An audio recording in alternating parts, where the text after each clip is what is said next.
Anybody remember? Hannah says, no, I didn't get home till like 11:30.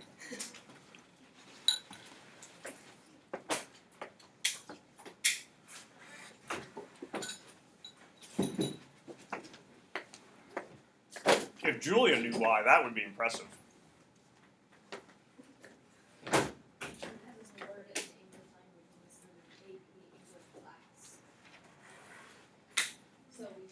I've heard worse answers.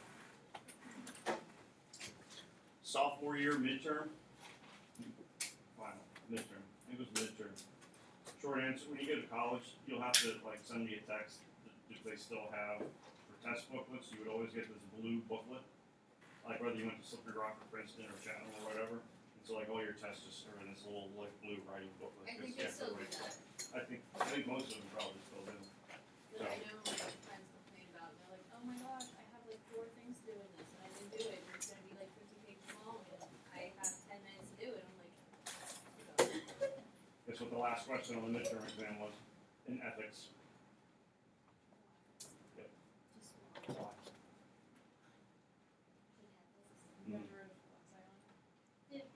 I don't remember if it was short answer or essay, but there were definitely essays beforehand, and this one just was long. I answered it in 2 words. why not? I don't know if I got credit for it. I got a B overall, I think, on that test, so I don't know if it was because of that or something else. It was between why not and because, so there was some thought. Because sounded too much like a parent answer, so I thought why not would work. I believe the reason that we had for why is we were going all, yesterday, okay, what do we mean by heart of darkness? So heart of Africa, Kurtz, so far his emptiness, this idea about mind versus soul, and we kind of had the question, what is the heart of darkness? An interesting answer that kind of came up yesterday was, is Marlowe even heart of darkness in a way, in the sense of this experience, what it's kind of created for him. But the question we had for why is after going through all of these experiences, when Marlowe is with the intended or anyone else, if Kurtz is this horrible, rotten person, which I would say he is, why still protect him? Why still protect him in the sense of protect his memory and the way in which he is presented to people? I know you spent the last 24 hours deeply pondering that, and I appreciate your efforts. Anyone have any ideas? I was expecting this, so I had a follow-up question ready, Abby. Not just specifically for you, but came up with some ideas as to why is Heart of Darkness appropriate. What do you think Kurtz means when he says, or he whimpers, the horror of the horde? I mean, for dying words, on the coolness factor, I put that one pretty high up there. Do you know Henry David Thoreau's dying words? Moose, Indian, death. He didn't say death, Virginia, he just said die. Moose, Indian. So, at that moment of truth, would you rather go out Moose, Indian, or the horror of the horror? That's what I would say. Why think you said the horror of the horror? It's one of the more famous lines in all of English language literature. Maybe more famous than why. Any got anything? Well, I instinctively think just because of how, his experience with horrible. Okay, so He's the one doing it, so it's rough. So kind of like a self-reflection and admittance, like, I really messed up? Okay. So, self-reflective for Kurtz. I don't want to try to push you towards this. Would you say there's a sense of guilt that goes along with it? Yeah. Okay. I'll put potential guilt. All right. What else? That's a. There's the escalator going up, and then there's the one going down. Sees his eternal damnation.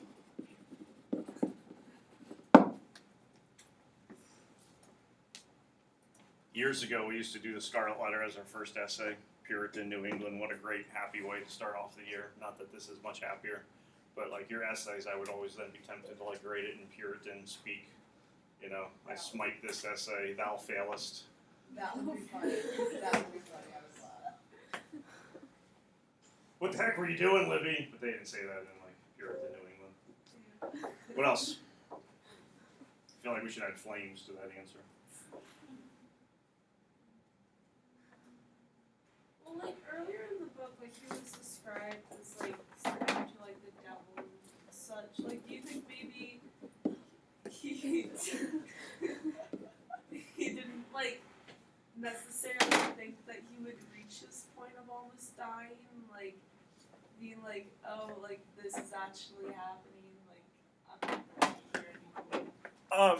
Do you think more like the physical death as a like the fact? Well, that he didn't think that this was actually going to happen. Like, do you think he was to the point where he didn't even think that I would die? Yeah. Okay, so not and not saying that therefore he doesn't see his eternal damnation or he's not guilt, but just the fact that I almost didn't think that this would actually ever happen, kind of thing. Okay.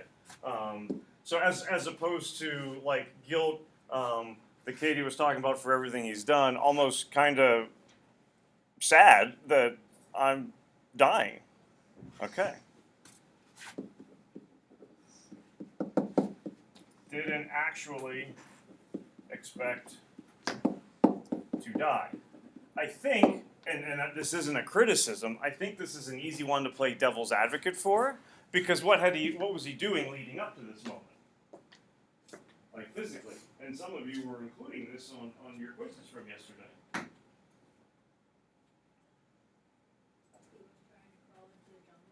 Okay, we got the crawl before they actually get on the boat. He's trying to crawl away. Which one you're not going to take me. As he gets onto the boat, what are things that he kind of starts to do to prepare for this moment? Like between him and Marlowe. He gives more personal documents, also because he doesn't want the manager going through. Right. It's the guy's going through my stuff. Here, you take this. But it's almost if something should happen, I want to be ready for it. But that doesn't mean at the same time there's a way to prepare for death.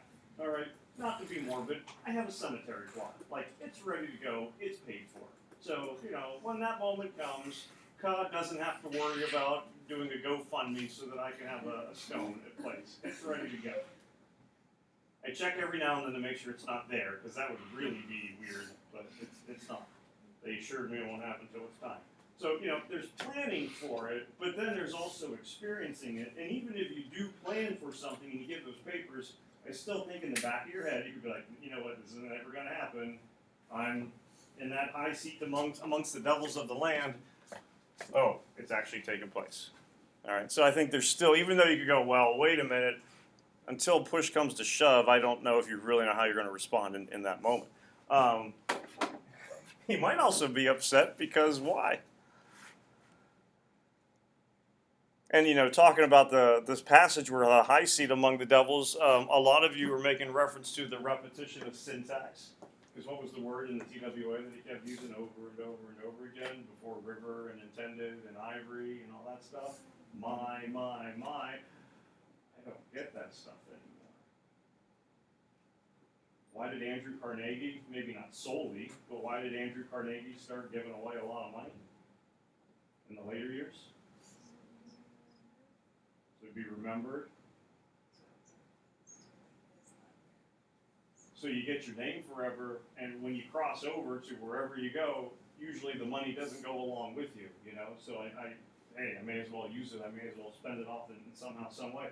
All that ivory, everything I've been doing for the sake of my life over the course of all these years, now it's all gone. The hoard. or my ivory, or pursue those things anymore.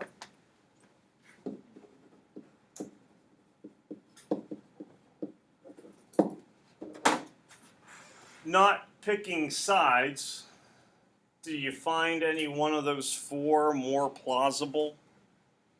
Or an additional one that maybe you haven't said? Like if you were, to spin the wheel and you're hoping it's going to fall on one of those four, which one would you really want to go? This is what I think he means by the whore in the war. I would say like self-reflection because I found it like earlier in the book. It's like on page 133 whenever it says they only showed that Mr. Kurtz lacked restraint in the gratification of his various lusts, and then it says later, I think the knowledge came to him at last, like at his last moments. Crap. I'm a bad man. Kurtz. Oh yeah, I thought you were talking about you. I was like, what? No, I'm a wonderful man. So, good. And I like the fact that you got specific passages that you're going to back it up. If, and I was kind of anticipating that this would be the one that we would look at.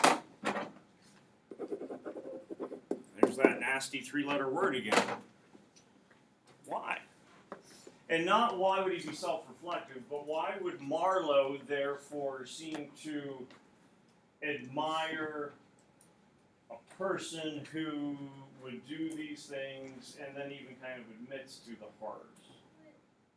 But I think it's almost because he's saying, the author's saying that everyone has this in them, and so they don't want to acknowledge that it's bad. And like, oh, he's not that. Marlowe's like, oh, he's not that bad of a person because I also have a darkness in me. So because I have it, like I can't be that bad. So when you make reference to this, something along these lines, that darkness, that potential for evil, those negative qualities, vices, or whatnot, it doesn't mean that we succumb to them at all times, but it's something that resides within all of us. Libby, do you think all of us have the potential for evil?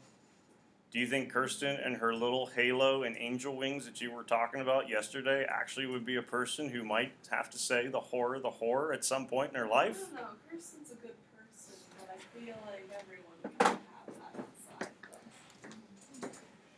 We all have that breaking point. I mean, we don't know what she does at home either. So.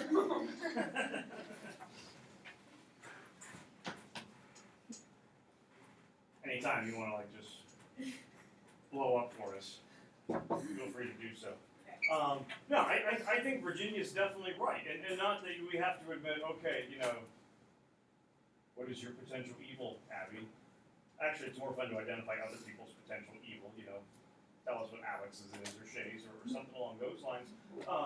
But I think philosophically, a question that has always kind of plagued humankind is, why? And sometimes we'll put a two-letter word after why. Why? Why me? That's a three-letter word, but that's a good one to kind of put after there. But if Morgan's in some kind of situation, why me? Why am I kind of stuck in this situation? And whatnot. We like to have, I think, and not saying it doesn't exist, but I think we like to have an idea of some kind of control over things in our life, whether it be free will or we at least like to know where we are going. Marlowe kind of has a moment because what happens to him right after Kurtz's death? He gets sick. So on 148 is where, we get the Mr. Kurtz, he dead, and everyone rushed in to see, except for Marlowe, and he just stays there eating his dinner. And then they very nearly buried me. And he just puts that in like a one-sentence paragraph, which really kind of emphasizes then a little shift that kind of takes place. Later on down towards the bottom of page 148, I was within a hair's breadth of the last opportunity for pronouncement, and I had found with humiliation that probably I would have nothing to say. This is the reason why I affirm that Kurtz was a remarkable man. He had something to say. He said it. Since I had peeped over the edge myself, I understand better the meaning of his stare that could not see the flame of the candle, but was wide enough to embrace the whole universe, piercing enough to penetrate all the hearts that beat in the darkness. He had summed up. He had judged the horror. He was a remarkable man. What's Kurtz able to do? According to what Marlowe says here.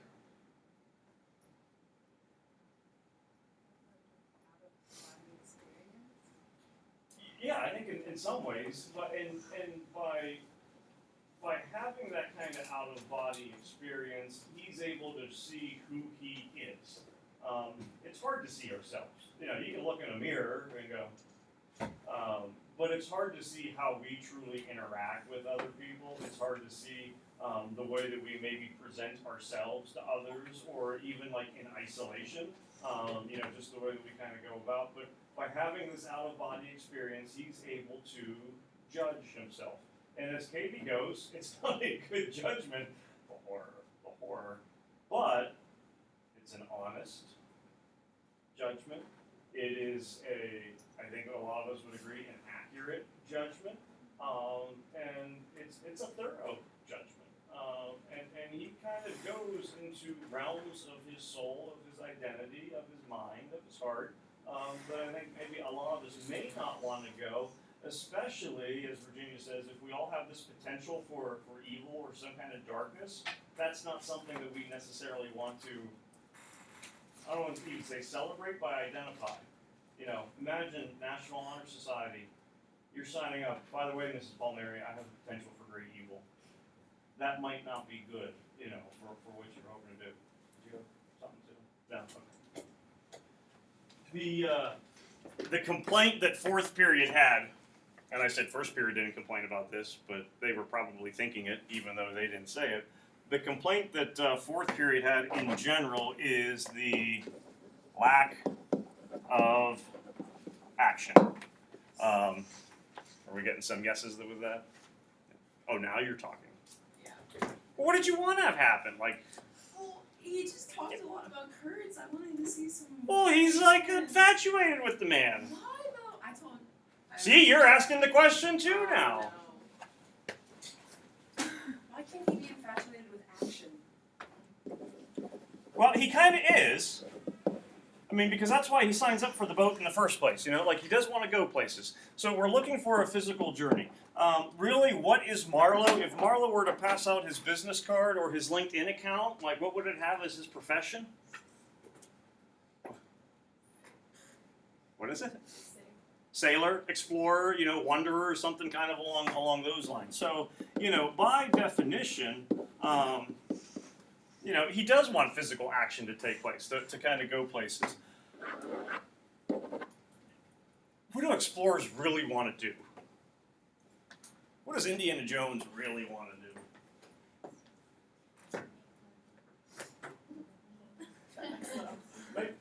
Like get recognition, probably fame. You know, I think people might a legacy. You know, want to be remembered. How do you do that as an explorer? You discover things, or you discover places that no one else has done before. I'm not a Star Trek fan, but the opening of Star Trek, to boldly.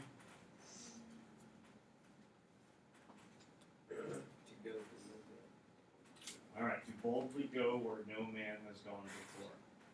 Where does Marlowe actually go that no man has gone before?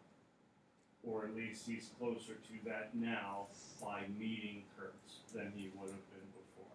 And this would be why I think he's upset when he sees people, when he kind of comes back to Europe and goes, you guys don't understand what's really kind of happening. You said to death, like close, you know, knocking on death's door. And as I was kind of talking about with Kurtz, I think rather than a physical journey, you have this psychological journey, or this psychological awakening, so to speak, that takes place. I don't know if Conrad does this purposely, but I think it's pretty fascinating. What are the names of the stations along the river? I mean, a lot of creativity went into these. We got the outer station, followed by central station, followed by inner station.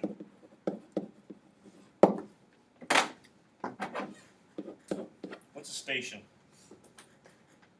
Like just the word itself. We're at a station on the Congo. We're at a station in life. You're at a station on the field. Shortstop, move over 2 steps. Guard your station. It's a station. It's like a home base. Yeah, so it's a place. It's a home base. It's an area. All right. A lot of times, the easy answers are the correct ones. So, Well, the easy answers are all I can provide. hey, did you see anyone else providing? Area. Psychological, outer, central, inner. Metaphorically, what's the journey that Marlowe's taking?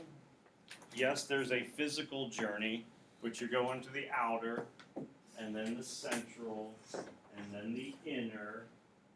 It's really what kind of journey that he's going on? Not the action-packed, rifle-bearing, shotgun wailing, boat sailing, killing people. Actually, a lot of stuff still does happen. Yes. But when anyone's taking psychology? Ooh, I looked at you and you raised your hand. That's good. So you guys are going to be going over things of like the conscious, the subconscious, the collective subconscious, the id, and all those kinds of things. Those are the realms. Those are the things of the mind. And so what kind of happens for Marlowe as he goes into each one of these things? He becomes more aware of his mind. And in some ways, I think even the universal mind that is going to give him an awakening, that when he comes back to Europe, he can see that these people are simply going through their everyday, lives, and they don't recognize the horrors that really would be out there. And if you take a look at generations as they come back from conflicts, World War I, for a lot of soldiers, what was the term that became coined? We didn't call it PTSD at the end of World War I, but shell shock. And then what happens after World War II? You have all this generation that goes off to war, and then they come back, and now yes, you have baby boomers and things like that, but you have a pretty difficult time getting acclimated to society. The next book that we're going to look at with the Catch of the Rye, 1950s, kind of looks at this. People coming back from Vietnam, not being heralded the same way that the vets were from World War II, Korean War, things like that. Certainly soldiers in today's world, and people coming back from any kind of disaster, talk about PTSD and just any kind of stress that would go along with having to have seen such a harrowing experience. Certainly imperialism would have the same thing on Marlowe. And so when he does come back and he sees people that are just going through the motions, there is going to be a little bit of contempt because that out-of-body experience that Kurtz had, that Abby talked about, Marlowe even kind of has. But when he gets to that moment, and then we'll get to you, when he gets to that moment, I realized I had nothing to say.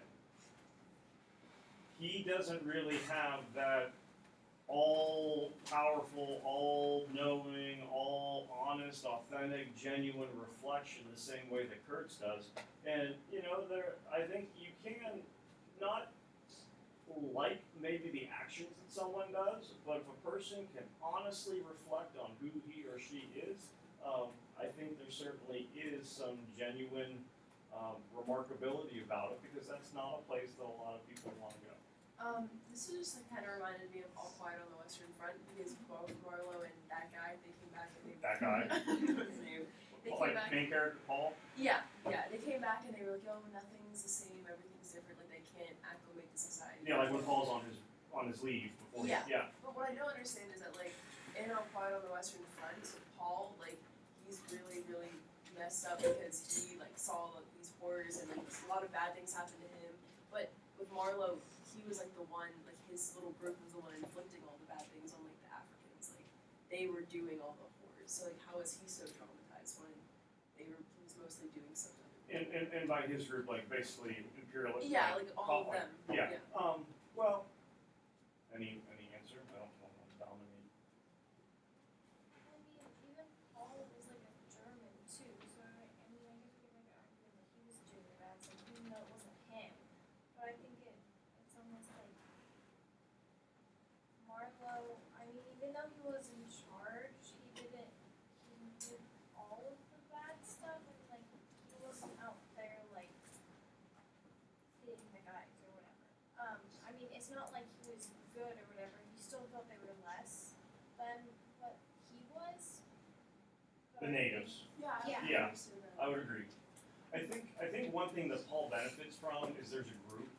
And so, when they're picking lice out of their head and frying them in the fire and all that kind of stuff, they have the talk where they kind of, and it's been a long time since I read the book, but I remember them having a conversation where they realized it's really not Germans against French or, British or anything. It's that king, against that president or whatnot. And we're the pawns that kind of are going through the game. And so I think they certainly kind of recognize that there's a duty, but I'm not shooting you because I hate you. Yeah. I'm shooting you because my boss is telling me to. And I forget the French soldiers, but when he gets in the crater with the one guy that he kills, he kind of has this almost like emotional breakdown where that shell shock would be coming through. I think with Marlowe, I think he does get upset at the ignorance or how naive the rest of Europe is. Hey, we're doing this because we should, because we need to uplift the masses of other people, or they're not going to be able to use the rubber in a means that work the same way that we're going to. It'll be greater benefit for us to have it than it would be for them. So I do think there is sympathy, and he's kind of upset that maybe folks don't realize that way in which the world truly works. That it's a very ethnocentric, we do what's best for us, and damn everyone else kind of thing. But I do think there's still some kind of guilt on his part that he would partake in it. But he doesn't do anything to stop it. And that could be kind of part of the humiliation of pronouncement came for me, and I just had nothing. I've been a bystander. I've been an observer. I've been a watcher the whole time. I need to be a person who takes action. And so if he did a bunch of action, crazy hero stuff in the book that you want, then that moment of pronouncement wouldn't have that same kind of effect and impact for him. That's like an English teacher cop out there, so it make it seem like why you should read a board book. But you nodded your head so much. Okay. But I think the journey that he goes on is a deeper journey than he expected. He was anticipating a physical one, and he ended up having this psychological, moral, mental journey that, for a lot of us, we don't want to go on. And hey, in some ways, for a lot of you, you are going to be going on, within a couple years. You're not going to become imperialists, I don't think. But when you go to college, there's a psychological journey that's going to go on. Kirsten's going to have more freedom than she's ever had before. Is that halo going to stay there? Or is Libby going to tear it and break it apart and be like, come on, you're going with me, and leading her down a road of, I don't want to say. What is that supposed to mean? Wait a second. Whoa. Okay. Just saying, I've seen a lot of people come through these doors, they end up in some interesting places. I think I'm a good person. You think, or you know? I think. Okay. I hope you are. I hope so too. So tomorrow, bring your Bedford reader with you, shooting an elephant. Celebrate my absence with Euphoria. And then come Thursday, we're going to run through those questions and whatnot. So if you don't get to finish the questions in class, just make sure you submit the Google form at some point tomorrow. I think you'll have enough time, though, assuming you have read through shooting an elephant. I think you'll be okay. I wouldn't anticipate workshops. It's a dark world out there. Yep. I kind of understand now. Only 75%. I'm gonna fail. What was your percentage at the beginning? Like 4. Okay.